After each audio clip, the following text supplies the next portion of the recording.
ஆத்மாவின் அடையாளம் என்ன? ஓம் சாந்தி. இந்த புருவ மத்தி என்கின்ற ஆசனம்தான் ஆத்மாவின் அடையாளமாக இருக்கின்றது.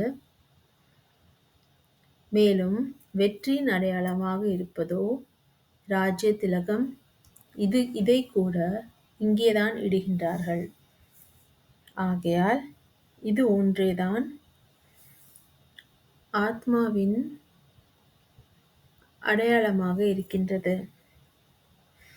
நாம் ஆகையால் நல்ல குழந்தைகளாக இருந்து தந்தையின் பெயரை விளங்கச் செய்து நல்லபடியாக படித்து நமக்கு நாமே உதவியாளர்களாக ஆகி ராஜ்ய திலகத்தை நமக்கு இட்டுக்கொள்ள வேண்டும். தலைகீழான காரியம் எதையும் செய்து விட்டு சத்குருவின் பெயரை நிந்திக்காமல் இருக்க வேண்டும்.